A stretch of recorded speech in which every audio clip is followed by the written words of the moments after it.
Hi, this is Nyla Greer. I'm back again for another discussion board. So this one is going to be my current events topic. So I kind of went um probably another direction that other people in class went. I kind of just searched up current events, and the first thing that popped up was the New York Times. And like I don't know if anyone's been on the New York Times, but they have this really cool things like current events tab where it's like what are students thinking about, or what do students think about, something like that. And so I clicked on it, and while I was clicking on it, like it had different things like what do students think about homeless college students, or what do students think about midterms, or what do, like just different subjects. So one that I found really interesting to be about that I don't really see talked about, maybe like not in such a positive light or just talked about period in the news, is the interesting thing about as my title says, Generation Z, but really just the different generations in general. Like we know we have millennials, then we know we have the baby boomers. And honestly, like our generations are split up into a bunch of different like sub topics, I guess you could say, or sub ideas and names, I guess I'm looking for. But I found, like, after I started doing research on Generation Z, I found it to be really, really, positive and enlightening, and like just it just really informed me. So I'm just gonna go ahead and talk about it now. So who are the Generation Z and what is it? So if you don't know, Generation Z, which I'm pretty sure many people don't know, because I thought if you were born in the 1990s, you were automatically a millennial. But apparently, Generation Z is the group of kids or young adults born between the years of mid 1990 and mid 2000s. So technically, I was born in 1999, so I'd be considered a Generation Z, even though most people consider me a millennial.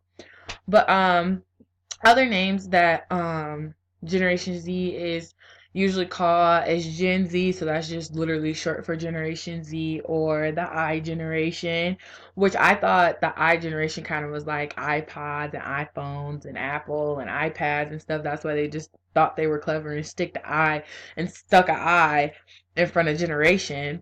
And then the other one, which is pretty basic, is the post millennial generation. And yeah, I'll talk about like millennials a little bit into the presentation, a little bit more in depth. So, how does Generation Z compare to millennials? So, millennials are people born between the ages I mean, sorry, not the ages, between the years of 1977, sorry, between the years of 1977 and 1995. Excuse me. So, I looked up what behaviors millennials were most likely to um portray, and I found a list of them, and I just picked from the list and put them in this PowerPoint.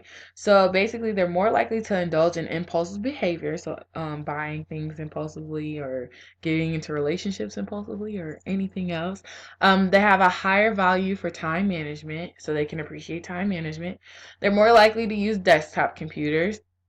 They value personal and more traditional shopping experiences. They heavily rely on apps like Facebook and Instagram, and they're more likely drawn to brands found on social media, word of mouth, or online searches. So I found like a couple of things that I actually agree with in the millennial. Like honestly, I guess I'm not considered a millennial, but I definitely do value personal and more traditional shopping experiences, and I have a huge value for time management. Being a student athlete and just trying to work and do everything else that I do, I value time management a lot. I can appreciate my time management skills and having time management in general. From Generation Z, they're more likely to, well, these are kids born from the years 1996 and so on. So that's like 2018. The kids being born in 2018 are Generation Z kids. So these kids are more likely to enjoy online shopping more than in-store shopping. They value quality of product and availability of it. They like customization and crowdsourcing when buying things. They tend to use Snapchat and Instagram as social media, and they're typically not drawn to brands. So retailers must do more to appeal to Generation Z. Now, from this list, I definitely found more things that I had in common. Like, I definitely love online shopping more than in-store shopping, even though I do like traditional shopping experiences. I love online shopping. Like, online shopping will always be my thing. Honestly, I think it's just because I like shopping in general, but hey, it's fine. I'm not judging myself. So to move on, I went and I found stereotypes about Gen Z that a lot of people don't know about. So I found the following stereotypes interesting about Generation Z. So Generation Z feels uncertain about the future. Generation Z is tech dependent, which I can definitely agree with that. Younger generations want to do things, not buy things. This one I kind of am iffy about because I feel like I don't know like the context of it, like want to do things versus like not buy things. Like that kind of confused me. But Gen Z is less brand loyal, which was something we saw on the other slide. And then that Gen Z is the healthiest generation. Now that one I don't know if I agree with that one all the way because I know I'm like sick almost all the time. But I mean, hey, maybe the kids I don't know about like born in the like 2010s or whatever, they're more healthier than we are. So the good thing to know about Gen Z is that these kids and like these groups of people are literally everywhere. Studies show that they make up about 24.3% of the US population, and this is crazy because they make up more than what the baby boomers did, and the baby boomers was a huge generation of people. Also, they've always had technology, so they've never really known life without some sort of technology. Since they've been born, there's always been a phone, there's always been game systems, there's always been TV. So literally they've never grown up like our grandparents or our great grandparents have with like no TV, no computers, no phones, no nothing, like literally just a ball and a hoop or something to play outside with. Um, Also, they're more accepting of sexual fluidity. So Generation Z is they basically openly support the LGBT community more than the older generations, which I'm sure like that's obvious. That's pretty obvious. They're more racially diverse, so they see no issues in having friends, significant others, or even siblings of a different race or culture.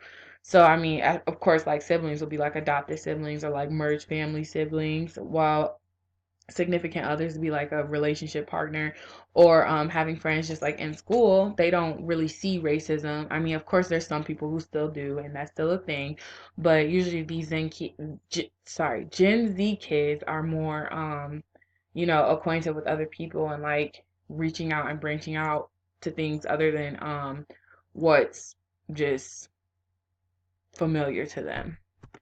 So lastly, like after like just to wrap up this entire presentation, I just think Gen Z and like even millennials just need to be celebrated a little bit more rather than judged. I feel like Generation Z is not a bad thing. This is the generation that I feel where the most dynamic inventions will come from and the most innovative creations will come from. I think we should just stop judging and just give them a chance because I mean just give us a chance because I'm really a part of that. Like I think we have the power to change this world and make it a better place. And I think if we get the opportunity to, we will really take off and really change this world and make it into such a better place to live in and enjoy.